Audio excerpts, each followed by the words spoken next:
Alright, buckle up, stargazers, because today we're diving headfirst into the cosmic dance of the Venus and Ascendant Synastry, specifically focusing on how the placement of your Venus sign interacts with your partner's Ascendant sign. This is more than just a compatibility check, it's a roadmap, a guide to understanding the effortless attraction, the immediate liking, and the potential pitfalls that come when these two vital astrological energies meet. We're talking about the effortless charm, the physical and emotional allure, and the feeling of finally being seen and understood. What happens when Venus, the planet of love, beauty, and values, casts its gaze upon the ascendant, the mask we wear and how we present ourselves to the world? Let's find out. Now here's where it gets interesting. This synastry aspect is often marked by an undeniable magnetic pull. Imagine walking into a room and instantly feeling drawn to someone. It's that immediate liking and understanding, a sense that you just get each other. This isn't just a superficial attraction, there's often a deep feeling of physical and emotional allure. The Venus person is captivated by the ascendant person's outward appearance, their demeanor, and their overall energy. The ascendant person, in turn, feels seen, loved, and adored by the Venus person, their personality and presentation validated and appreciated. It's like a harmonious connection, a mutual appreciation society where ease and comfort reign supreme. This relationship often fosters effortless bonding, a free flow of affection, and an open, admiring atmosphere. Shared interests unite them, values align, and romantic temperaments mirror each other. For instance, think of a Venus in Libra individual, someone who values balance, beauty, and harmony. If they meet someone with a Libra ascendant, it's often instant recognition. They share the same ideals and are both drawn to the same aesthetic sensibilities. But wait, there's a catch. While this synastry can be incredibly positive, it's not without its challenges. The initial phases are often characterized by charm and attraction, ease of expression, and, again, mutual appreciation and harmony. However, beware of the potential for superficiality. Imagine building a relationship solely on appearance. It's like a beautiful house built on a shaky foundation. There's also the risk of idealization, overlooking potential flaws in the other person. This can lead to dependence, where one person relies too heavily on the other for validation or emotional support. Conflict avoidance is another potential pitfall. For example, a Venus in Cancer individual, seeking nurturing and security, might avoid disagreements with an ascendant in Cancer partner to maintain peace, ultimately stifling open communication and hindering relationship growth. Now, let's say a Venus in Leo individual, who loves generosity and appreciation, finds themselves drawn to a Leo ascendant. The initial spark will be electric. Each will lavish praise on the other, making them feel like royalty. But the Leo ascendant may become overly dependent on Venus for constant admiration, while the Venus in Leo might struggle to receive criticism. Now, consider these elements. What happens when your actions align with these signs? For the Venus person, the key is to plan dates, offer gifts, and verbally express your appreciation.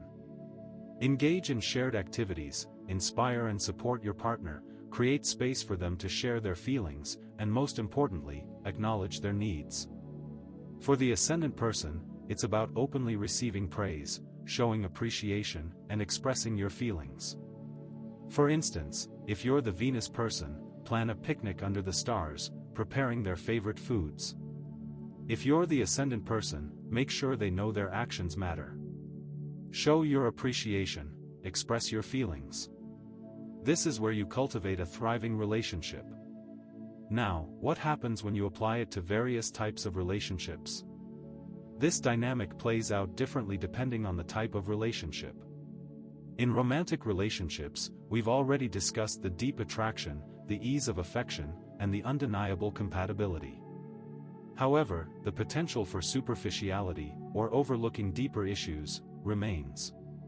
In friendships, the initial connection is usually marked by mutual admiration, shared interests, and emotional support. But the potential for overdependence is also present. Imagine two friends, a Venus in Gemini and an Ascendant in Gemini. They might spend hours debating, sharing ideas, and enjoying intellectual camaraderie. However, they might become overly reliant on each other for stimulation, neglecting other friendships. Family relationships can experience increased harmony, understanding, and appreciation. However, there's a risk of taking each other's love and support for granted, or avoiding difficult conversations. Imagine a Venus in Taurus mother, who loves providing comfort and security. Her ascendant in Taurus child might feel loved and supported, but they might avoid discussing deeper issues. In business partnerships, this synastry can lead to effective communication, teamwork, and a pleasant work environment. However, a strong focus on pleasing each other may lead to a focus on pleasing over business goals. Think about a Venus in Virgo boss, focused on details, and an ascendant in Virgo employee, both sharing similar work ethics. The work environment could be efficient and productive. But a fear of criticism could prevent candid discussions. Now, how do we navigate these potential pitfalls? How do we make sure this relationship thrives? To make this work, you must focus on a balance of individual and mutual interests.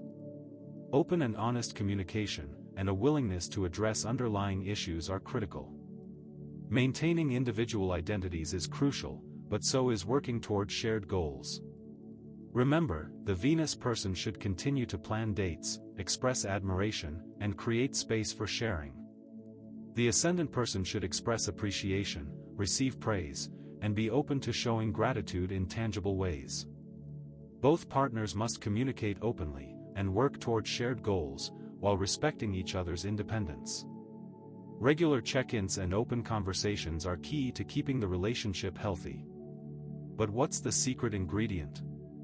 Well, the answer lies in self-awareness and effort. You need to understand how a person expresses love and what attracts them. Consider their outward personality and the first impression they make. For example, Venus in Cancer adds nurturing and sensitivity to this dynamic. Venus in Gemini suggests intellectual compatibility and a love of communication. A Libra ascendant enhances charm and a focus on beauty. A Scorpio ascendant adds depth and intensity to the initial connection. Venus in Leo or Sagittarius ascendant can create a relationship filled with generosity and enthusiasm. Awareness of potential conflicts, like the tendency towards complacency or idealization, is crucial. You may have to consider how you can make an effort. What do you think? How much of this resonates with your personal experience? Are you the Venus person or the ascendant person in your relationship? Share your thoughts in the comments below. Do you think you're in a good position to start this journey? Do you think your partner is the right one? Have you had a relationship with this placement? Let me know. I'd also like to say, a synastry chart is the roadmap of your connection. It highlights the strengths and the areas that need attention.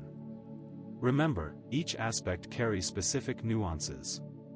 So, you have to consider all aspects and planetary placements. Now, if you want a comprehensive analysis, consider using a synastry chart tool. It can provide deep insights, and help you understand all the nuances of your connections. So, this is how you form a foundation for lasting relationships. It's not just about the charm, mutual appreciation, and deep connection that we've discussed. Awareness and effort are essential ingredients for building a long-lasting and fulfilling relationship. This journey is all about self-discovery and relational growth. Now, before we go, let's talk about where this all comes from. Oh wow, this is so me and my partner. How does it all come together? Well, this dynamic has roots in history, and you have to look at how others have found a connection. And for you, it starts here on this channel. I want to invite you to subscribe and hit that notification bell, so you don't miss out on more insightful content like this. You'll get access to even more astrology secrets, relationship advice, and practical tips for navigating the cosmos. If you want to understand the connection between these two signs and other important aspects of your life, subscribe right now. Don't just watch, join the community and level up your understanding of yourself and your relationships. I'll see you in the next video.